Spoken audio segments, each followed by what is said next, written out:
Hey everyone, this is Alan Shimel, and welcome to another episode of CISO Talk. For those of you who are not familiar, CISO Talk's a bi-weekly video show where we spend, 40, 45 minutes diving into a specific area of security that we find interesting. We have some regulars on the show, and then we have sort of a rotating panel of stars. Let me introduce you to our regulars first, and then we're going to introduce you to our stars. Can't get any more regular than this guy. He's my co-host. He's the CISO for Unisys, Matt Newfield. Hey, Matt, welcome. Thank you so much, Alan. It's a pleasure to be here. Yep. Joining Matt and I is our usual sidekick, well, more than sidekick, but another co-host, Mitchell Ashley, who is CEO, founder of Accelerated Strategies Group. Mitchell, welcome. Thank you much. Excited about our panel today. I am too. Joining us, and he's also become sort of a card-carrying regular at this point, is our friend Julian Waits. Julian is General Manager of Cyber at DEVO. And Julian, you know what? Give him a little bit of your background. Sure. As you said, I'm General Manager for Cyber and Public Sector at DEVO. I'm also the Chairman of ICMCP, the International Consortium of Minority Cybersecurity Professionals, based on the topic that we're talking today about diversity in cyber. And I'm a budding, jazz musician who wishes I could play my saxophone better. Well, for those of you who've looked at past episodes, Julian always has a saxophone in the back, but he's not in his usual. Episode to play it for us. Yeah, that'll be another episode. Yes, Mitchell will play guitar. Julian will play sax, and Matt, you and I'll listen. Let me introduce you to our stars of today's panel, though. First, we're going to introduce Olivia Rose. Olivia, a little bit about yourself. Hi, everybody. I'm really glad to be here, and I love speaking about this topic. A little bit of background about me. I've been in this field for a long time, for about 18 years, and I love security, and I don't think I could ever do anything else. I'm most recently the CISO over at Mailchimp, a global marketing platform. I think most of us are familiar with Mailchimp, and that's a big responsibility at Mailchimp. Next, we're going to go to our friend Larry Whiteside. Larry, if you wouldn't mind a little bit about yourself. Sure. So Larry Whiteside, I've been in this industry for longer than I care to count, because then that will tell my age versus the lines in my face. And so I am the CTO of an organization called CyberClan, but most importantly, I am the co-founder and president of ICMCP, the organization that Julian mentioned. So that's why I love talking about diversity. It is literally, besides cyber and my family, it is literally the number one passion for me on a daily basis. I think you're going to love this panel then. And then last but not least, we have Heather Ricciuto. And Heather, if I mispronounce your last name, I apologize. I'm going to give you a chance to talk a little bit about yourself. Sure. It's Heather Ricciuto, and I am a long-term IBMer. In fact, I'm what we call a lifer. And what I do at IBM these days is lead academic outreach for IBM security, which essentially means that I evangelize the need for cybersecurity skills around the world. And I also am heavily involved in women's diversity initiatives at IBM, specifically in the area, or most particularly in the area of cybersecurity. So, for example, we're a proud sponsor of ICMCP. That's just one of the many things that we get involved with. Great. I can't think of a better panel. Our associate producer Jody actually helped put this together with Heather Rock, and what a great panel to discuss. As many of you have mentioned, today's topic is diversity in the security space. We were talking a little bit off camera, and I don't want to sound I don't want a mission accomplished moment here, but we have made progress. We have made progress in this industry in diversity from where we were, let's say, in 2003 or 2004, where I think, frankly, if a woman showed up at a cyber conference, she had to really kind of mind her P's and Q's, and it wasn't pretty in a lot of ways, and it was somewhat demeaning. And quite frankly, people of color, it was you just didn't see people of color other than maybe Southeast Asians, right? And that's changed. And I think a lot of it's changed because some of the people on our panel, but there's still a long way to go. There's still a very, very long way to go. And that's just cybersecurity, right? I think when we look at the broader IT spectrum, there's a lot of work that needs to be done there as well. Now, there's a lot of reasons for this, right? Larry, I know you have strong feelings on what some of those are. I do. So take it away, man, and we'll go from there. So something we have to think about. So a lot of the dialogue that we have around the lack of diversity in the field of cybersecurity, people are like, we've got to do more to get people into the field. We've got to offer more opportunity. We've got to try and hire more diversity. But a large part of the reality is we've got to educate better about the field of cybersecurity, right? So, and when I say that, it's not about making cybersecurity a bigger curriculum. It's about going into middle schools, going into high schools in underserved and underprivileged areas to let them know that this is a career field that exists that they can go into and be successful. It's a career field that exists out there for them to explore. A large part of the reason that we don't have the diversity that we hope for, especially when it comes to minorities, is because there's a lack of understanding or knowing that this field even exists, right? If we look today from where we were 10 years ago, right? So I started this dialogue a little earlier. If you think back 10 years from that, 10 years ago, and think about high school graduates that were graduating high school at 18. How many people, because a lot of times you go into career fields that you see and know about or have experience about through your network. So if you think about underserved communities, 10 years ago, how many of them had a network of people, right? Because social media didn't exist, right? So how many of them had a network of people that they could see and mimic that in cybersecurity? There was very few. So they didn't know coming out of high school. So now those people are hitting their late 20s to early 30s. And we're wondering, well, why are they not in cybersecurity? They knew about IT, right? So there are some of them that went into IT and then later, after going into IT, started transitioning to cyber. But at that age of 18, they just didn't know about it. And so we've got to do a better job back there, right? Do we also have to do a better job here, right? Meaning here today, do a better job recruiting more diversely? Do we have to do a better job of looking outside the walls or looking outside our normal processes of recruiting? Yes. Do we have to do a better job building better job descriptions that are going to be more open, right? A lot of people don't think if you put college degree is required on a job application, on a job description for a role, you have automatically excluded a large percentage of diverse candidates, because the likelihood that people coming from underserved communities is going to college is here compared to their white counterparts, right? So you've automatically excluded a number of people.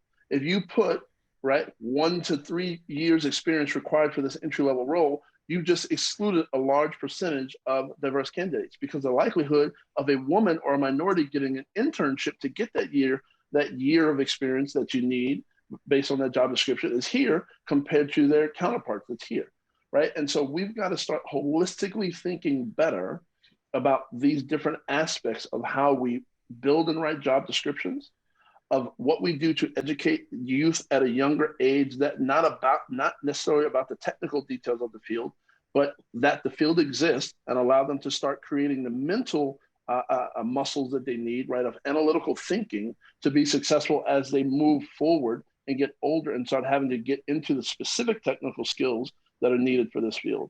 It's those things that we have to start putting some focus on and building in order to make the long-term change happen better. But today, the right now is more about recruiting differently, right? It's more about writing job descriptions differently and doing things so that we are thinking outside the box of how we get better, diverse talent in. I think, Larry, you bring up really amazing points. And it's from my personal experience, I've hired a lot of people, and I always focus on hiring minorities. And I've been very successful in that standpoint, because I think it's important to do everything that you mentioned, but it's also important to focus on anybody can learn anything. When I started in 2002 in this field, I was marketing for ISS. So, and I very quickly learned how to be a consultant, and I moved into security consulting. You can learn anything, and you can teach anybody anything. So I always look for people who are what I call bright-eyed and bushy-tailed. They're excited. They're thrilled about it. They didn't even go to college. I don't care. I don't care if you went to college or not. I graduated, but that's because I was lucky. I was fortunate to go. But do I think that puts me ahead of anybody else? No, it doesn't. So I always look for certain traits in people where I can teach them, and you know, take 3 to 6 months, and they turn into rock stars. And I think a huge problem we have that I think we don't talk about at all out there is once you have minorities and you have women and in these roles at companies, how do we nurture them so they feel part of the company and the culture, and they feel respected, and they don't leave? And I have seen and experienced myself more times than I can count. It's not antagonism, it's this underlying current of, did they get the role because of XYZ? Or did she get promoted because of XYZ? And it's just simple, it should be just as simple, something simple as, she's in a role of a CISO. I've worked my tail off to be in that role of a CISO.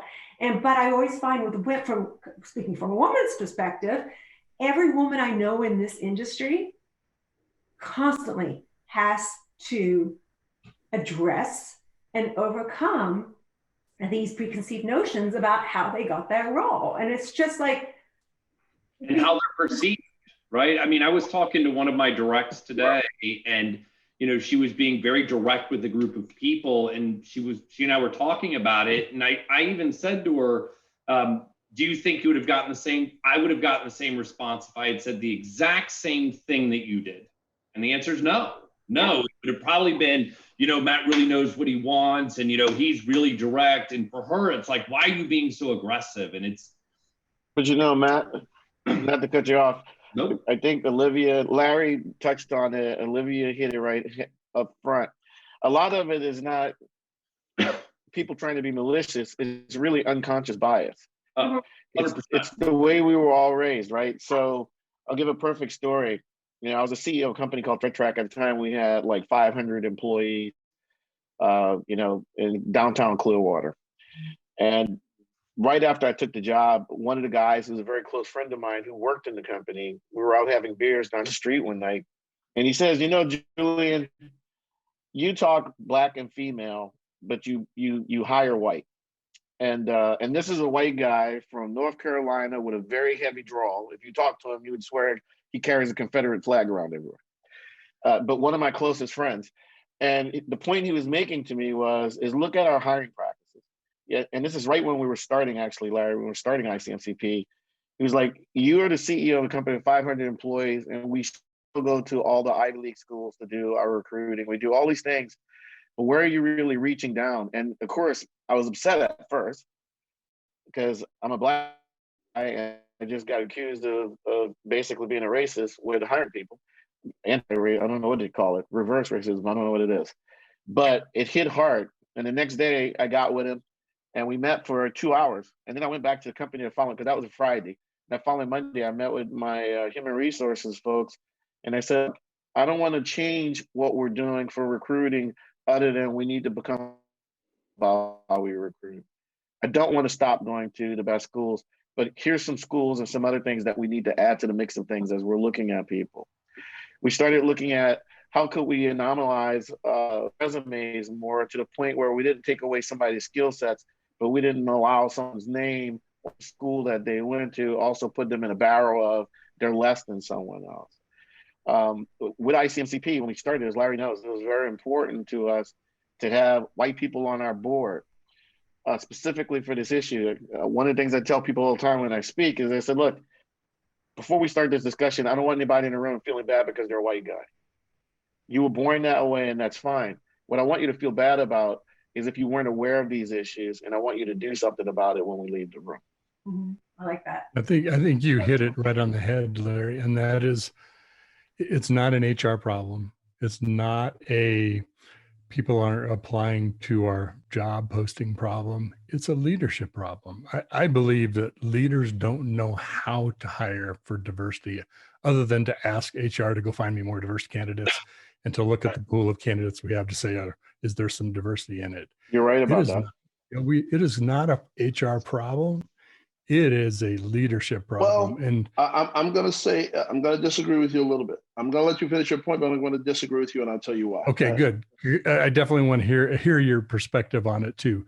And I don't mean that HR isn't part of the problem, but when we talk about diversity training, although at least what I've received is not really helping managers understanding how to, what you were talking about, Larry, about what are the ways to write a job description, how many people we discriminate against when we put a certain college degree. We always overstate educational credentials, I think. I'm definitely credentials, background. It's ridiculous. It's a unicorn problem. We want this Right. person. Well, they don't exist no matter what diversity Exactly. or not. And I'm not going to pay.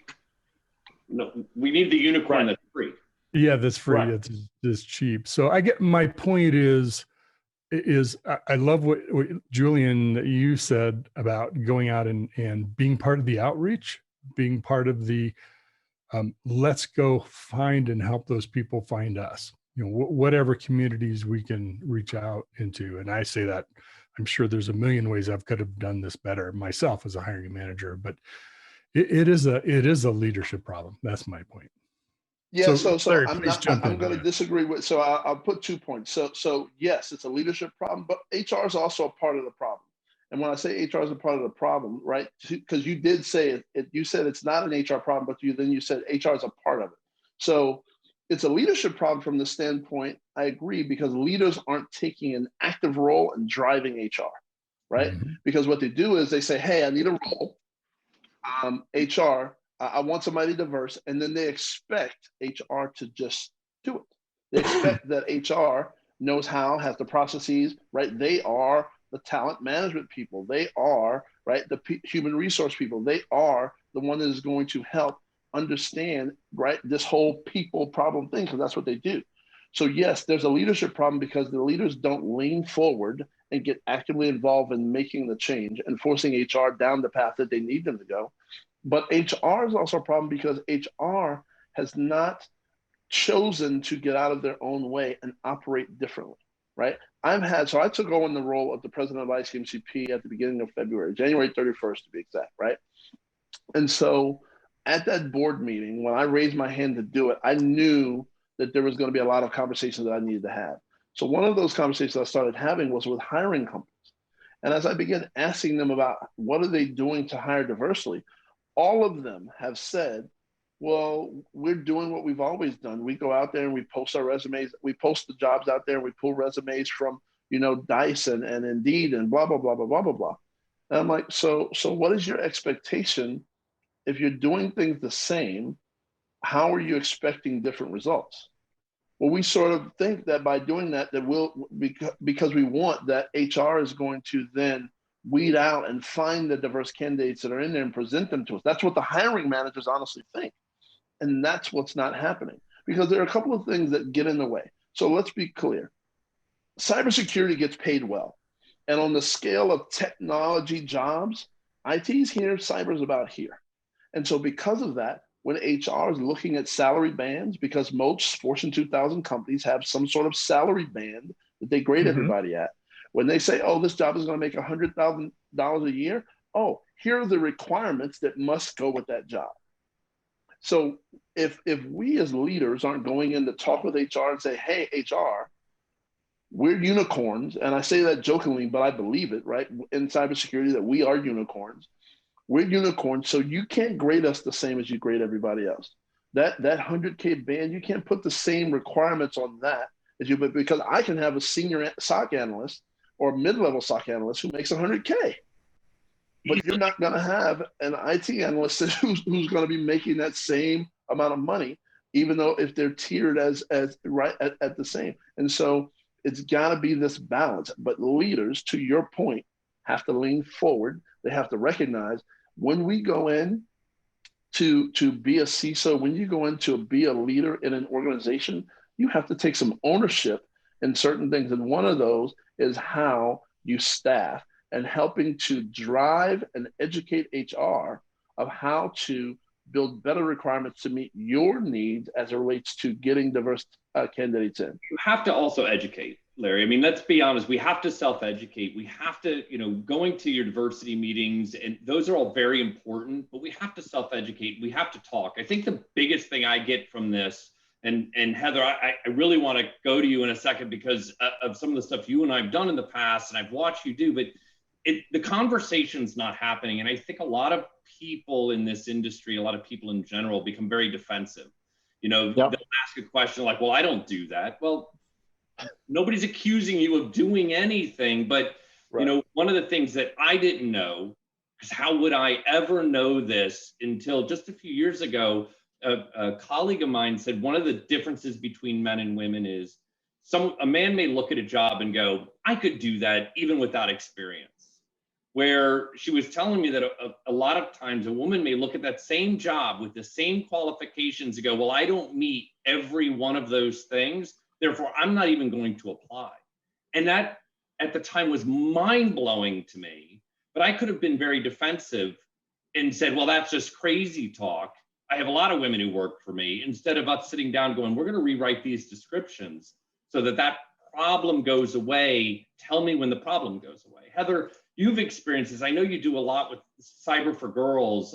What are your thoughts on this? Yeah, no, first of all, I want to say, I agree with so many of the points that have been made. And I think that an underlying point here is that there isn't a single answer to, or a single action that can be taken to build a more diverse and inclusive workforce. It takes all different types of initiatives, many of which have been mentioned tonight.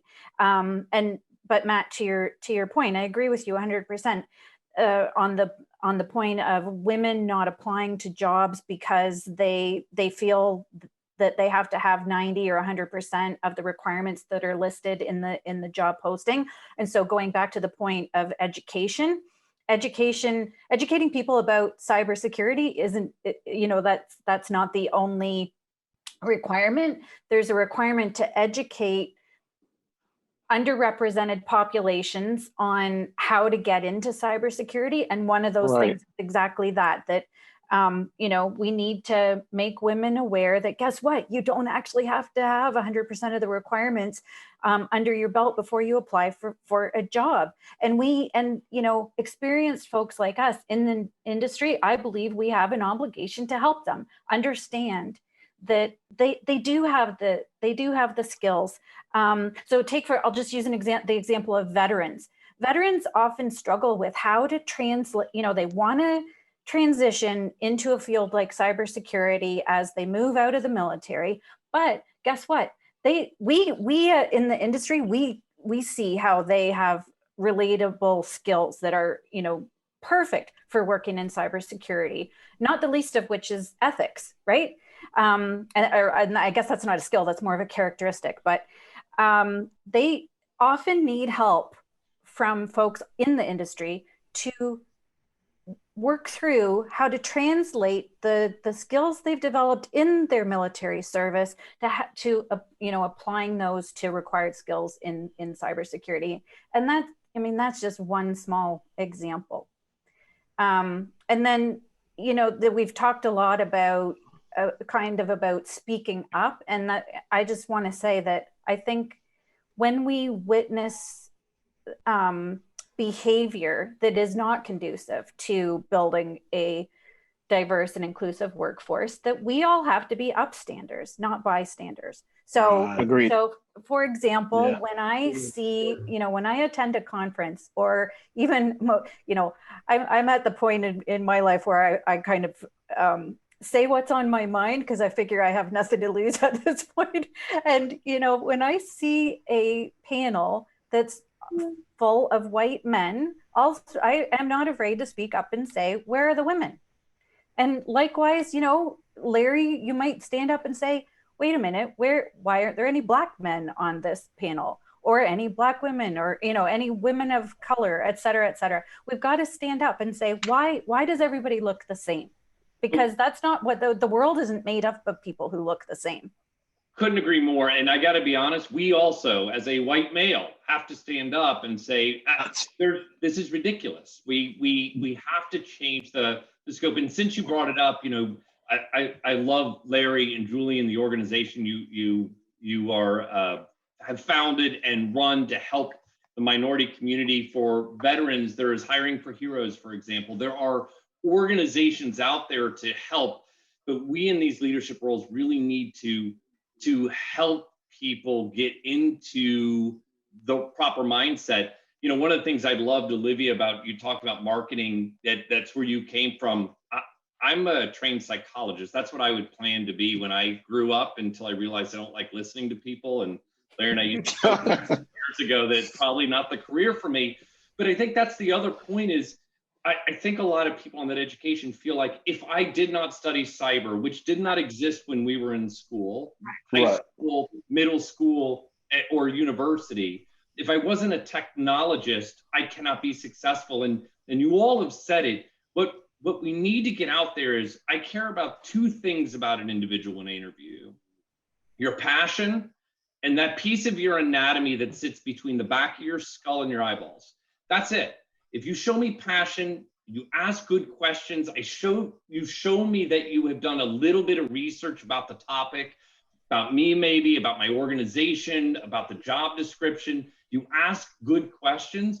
I don't want experts, right? Experts you still have to train, and sometimes they're harder to train because you're undoing this. Yes. So preach. Because of the timing here, and Alan, real quick, and I know we could talk about this all day. I love this passion.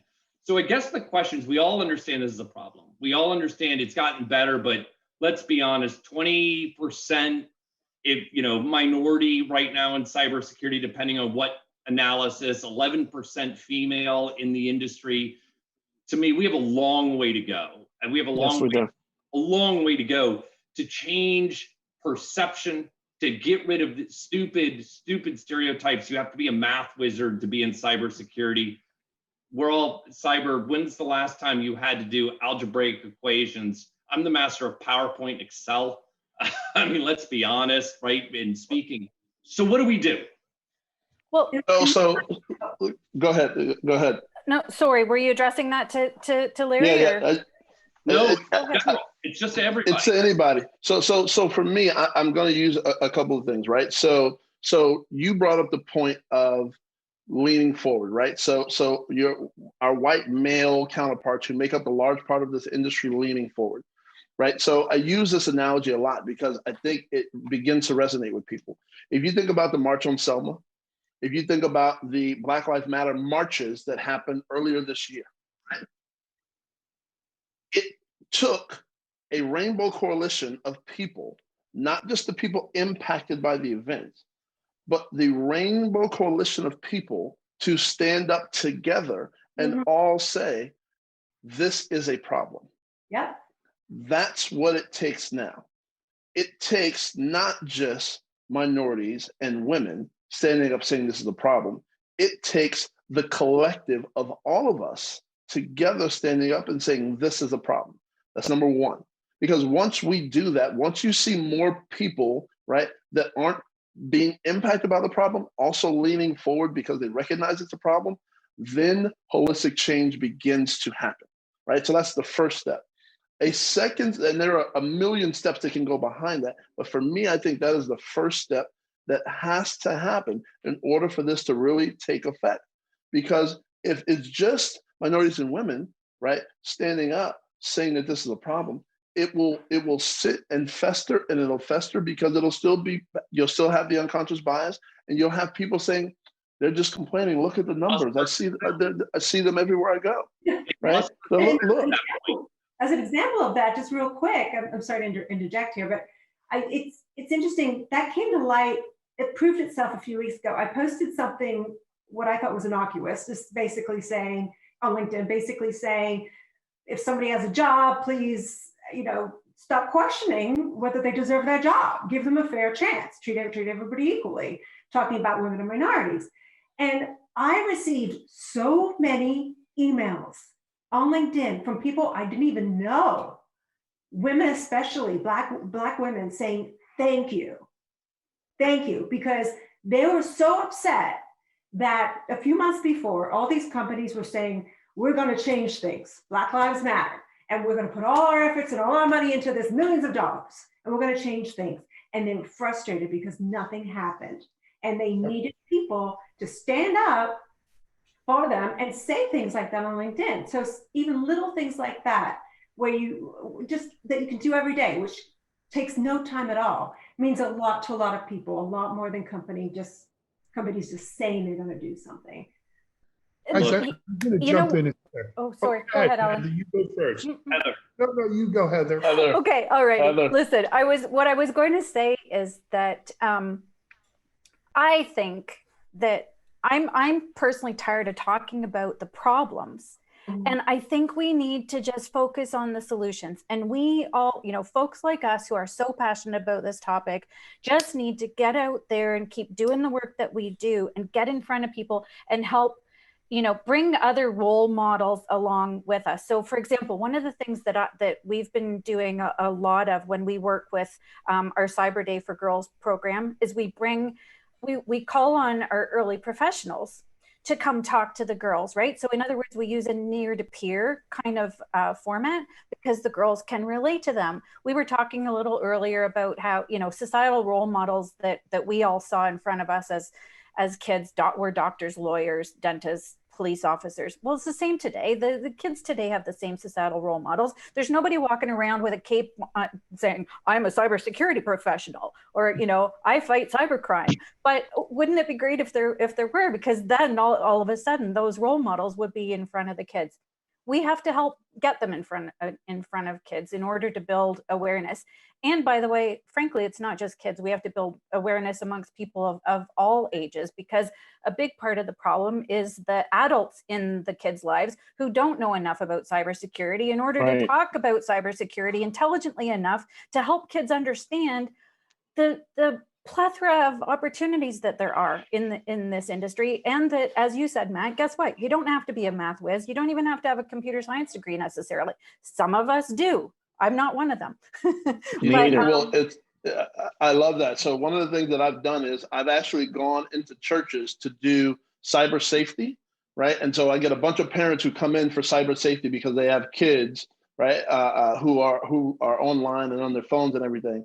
And I spend about 15 minutes giving them a cyber safety course, right? And just helping them understand things that they can do as a parent. But then I flip it to educate them about, hey, right, did you know about this career field of cybersecurity, right? Have you ever spoken to your kids about it? Did you know that this is something?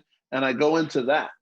And you would be amazed at how in these underserved communities, how few parents know about the field of cybersecurity, because they are, in most cases, blue-collar professionals, right? Yeah, they are blue-collar professionals working in areas where they don't come across that type of thing, so they don't know. Only know it from movies. Well, right. The other thing is the dude in the hoodie. But the other piece of that, can you guys hear me? Oh yeah. Yes. Yeah. The other thing that Larry knows is I go back to the point you made earlier, and Heather was making it as well, is it's all about awareness, right? It's not just awareness on the part of the group of people that we're after, but it's also awareness on the part of the people who can do something about it. It's both sides of the equation you have to think of. Even in today's environment, now that some universities are starting to offer cyber programs and stuff, most people still don't start their IT career thinking they're going to end up in cybersecurity.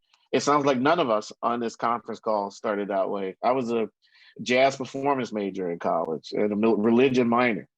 And I went in IT, and then because I'm old enough, I was one of the first people to go from the information security to cybersecurity switch. Right, I was there in the early 2000s, where back in mainframe days, we didn't worry about security too much. It was all enclosed in one thing.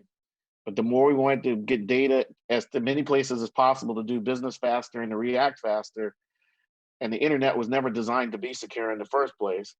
It just got more and more porous, and then the problem began, and I happened to be there at the beginning. But I go back to something my father said to me, and of course he didn't create it. It's hard to be it if you can't see it. And so one of the things that's most important to us with ICMCP is to make sure as kind of fathers in doing this, I'll use that term, Larry, you know, the way we started, it was actually Devin Bryan who had the idea. He's now the CISO at MUFG. Devin called me one day and he says, hey, I want to meet with you, and I'll meet with you in Tampa where you live. He says, but we got to do something about the makeup in the meetings that we're in. In my case, I'm an entrepreneur who went into cyber. Well, I'm a cyber guy who became an entrepreneur. There were very few Black CEOs in cybersecurity. I mean, at the time, people that you knew, there was maybe 3, I think. and so when Devin came to me, he says, look, I'm experiencing the same thing in corporate America, and we need to do something for women too. But Julian, we got to change to make up these rooms. And I need access to your Rolodex to get started. And she'd be nice if you'd write a check to help too. And so I had to put my money where my mouth was, because I kept talking about it. And then I had to get the passion in action. But the key thing that I tell a lot of these young people and women when I meet them is it's not just about getting mentors who look like me. When I started my career in New Orleans in IT, all of my mentors were white because there was nobody Black in our department. There were very few women. And so it was white guys who said, gee, I think this kid's pretty smart. I think he can add more value. Let me not just help him with his technical skills, but also his soft skills so he can learn what it means to work in corporate America. And I think as that is my history, I think that's what helps a lot of people is just reaching down or reaching over, I shouldn't say down, to help other people become aware of what it is. Because once they see it and they know it, it opens up a door for tons of possibilities.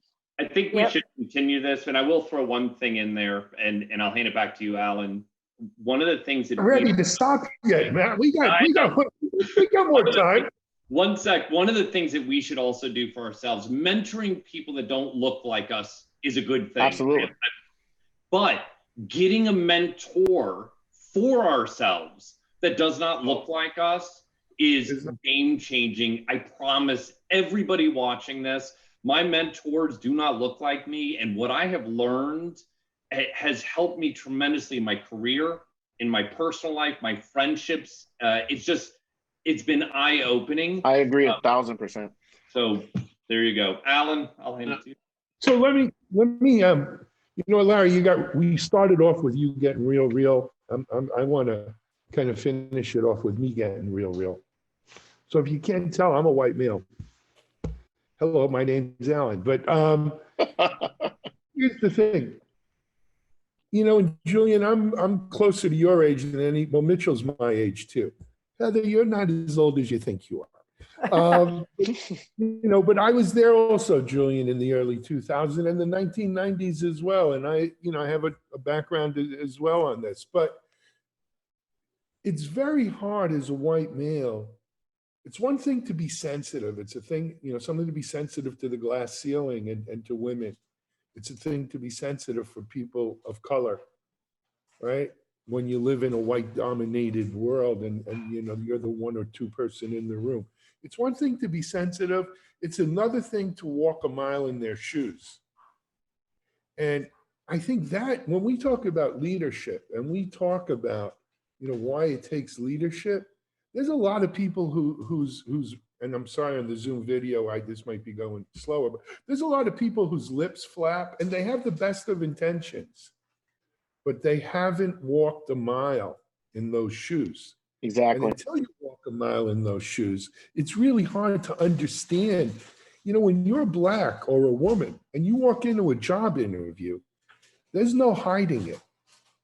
You know what I'm saying? I'm Jewish, right? People look at my face, they know I'm Jewish, but well, you are too, Olivia, but you know what I mean? But I could pass, right? A Black man can't pass, a woman can't pass.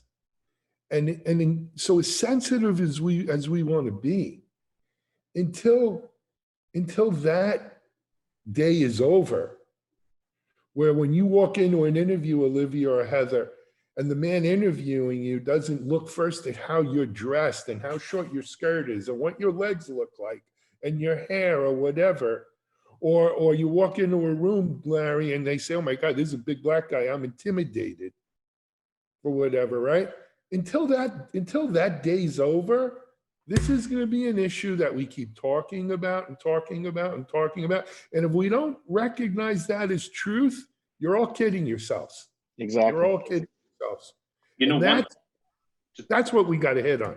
Alan, one of the things to think about also, we also need to scream louder that when we are part of diverse teams, when we work in environments that facilitate this, where everybody's passionate, nobody's self-serving, nobody's worried about, well, you know, you're telling me, and Julian, I love the way you said it, you know, you're telling me I should feel bad because of the way I was born, which is never the case for anybody here. Right. We should be talking about the success. Diverse teams, end of story, do better. They do better. Diversity of thought, background, color, creed, sexual preference, all of it makes a better organization, makes a better team, no matter how you think about it, and makes better lifelong friends. And we need to start screaming those successes, because those people that are in organizations in leadership positions that are not on board, that can't get out of their own way and have that really unfortunate viewpoints, they're going to start seeing other organizations that think better grow and be more successful, and that I think is going to be key as well, hopefully. Yeah. Great. I want to bring up one company I've run into, and it's not in the cyberspace, they're in the development space. But these people help HR companies recruit developers. They come out of Singapore. And if any of you have been familiar, Julian, you've been around the world. If you've ever been to Singapore, it's truly a multiracial, very, female entrepreneurs. And I mean, they do a good job in Singapore, is the bottom line. But this is a company that comes out of Singapore. They've recently also now opened up in London. And this is a concept, if we can figure out the cyber equivalent to it, I think it's great. You got a job, oftentimes for developers, part of the job application is you got to submit some code. They give you a problem, write some code on, right? And even the people looking at the code know that it's a guy named Larry Whiteside Jr. or a woman named Heather who submitted the code, and already they have notions in their head, right? These people just make it blind. It's machine graded code, and it tells you who the best. If you're saying you're hiring a candidate to do this kind of code, or this kind of skill, it tells you who wrote the best code, and you don't know who that person is, whether it's a man or a woman or a black person or a white person or a Southeast Asian person or what have you. It just tells you who wrote the best code. What can we do to unfortunately, to take the humans out of it a little bit and get to who's the best qualified for this? That's happening. Well, So go ahead, Larry. I'm sorry. But so there's some of that happening, right? So there's some of that where they're utilizing cyber ranges, right, to create testing mechanisms for candidates that they want to bring on board in technical roles. But the thing you have to understand is our field is so broad that works well for technical roles, but it doesn't work well for these non-technical roles, right? Additionally, we aren't completely taking the other characteristics out. We're utilizing that as a factor, right? So those organizations I know doing it are utilizing that as an additional factor, but they aren't taking the other characteristics out. And so it's a challenge. And if you don't fix the rest of it, you're not going to keep them. You may get them in the door that way, but you're not going to keep them. If the unconscious bias is still there, or any of the other things this panelist talked about is still there, they will come in the door excited. They will be out the door 90 days later. Absolutely. Well, Pay bias is another factor. Yeah. Well, what I would tell you though is even the test itself, in the way it's laid out, also has bias built into it. Sure. And I know of organizations that have tried this.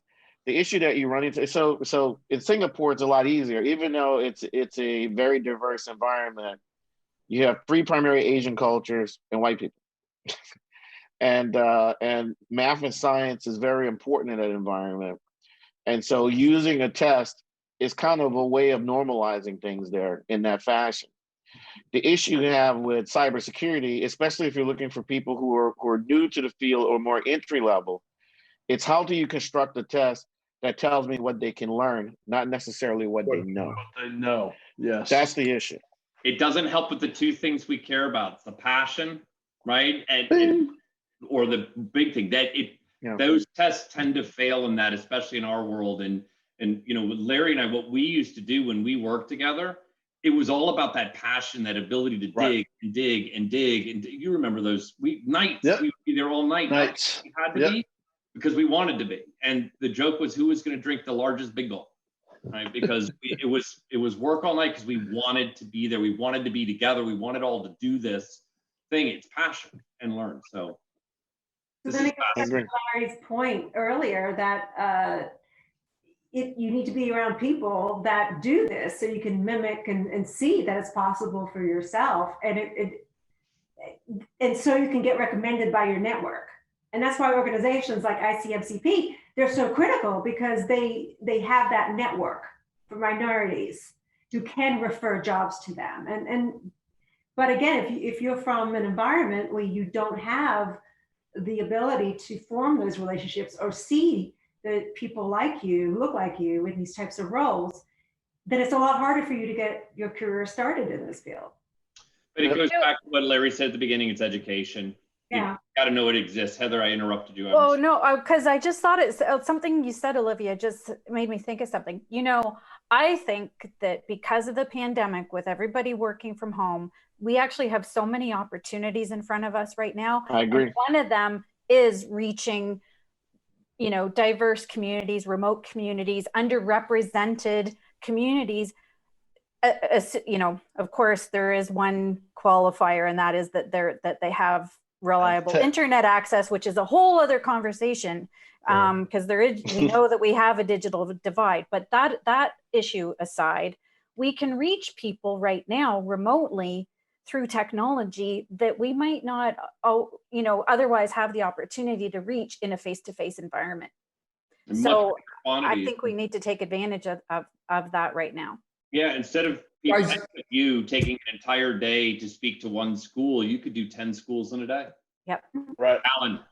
I got to cut it, guys, because we're way over time. I will mention that there are many high schools with cybersecurity programs now, including one right here by my house. But that being said, rather than going around the room and thanking you and last comments, here's what I would like to leave our audience with. Larry, what's the website for your organization? Thank you. It's www.icmcp.org. Okay, so check that out. Sounds great. Have at it. Heather, I know you're running, was it Cyber for Girls? Is that the name of it? Yes, Cyber Day for Girls. And if people want to learn more about Cyber Day for Girls, go to IBM, of course, IBM.org. Oh, awesome. Great. Yep. Olivia, I would mention to you, and I'll mention it too, I have a good friend, Chenzi Wang. Chenzi was a VP she's a CISO. I think she's been on our show before, many of our shows over the years. And Chenzi runs a great women CISO group that Olivia, I'll make an introduction.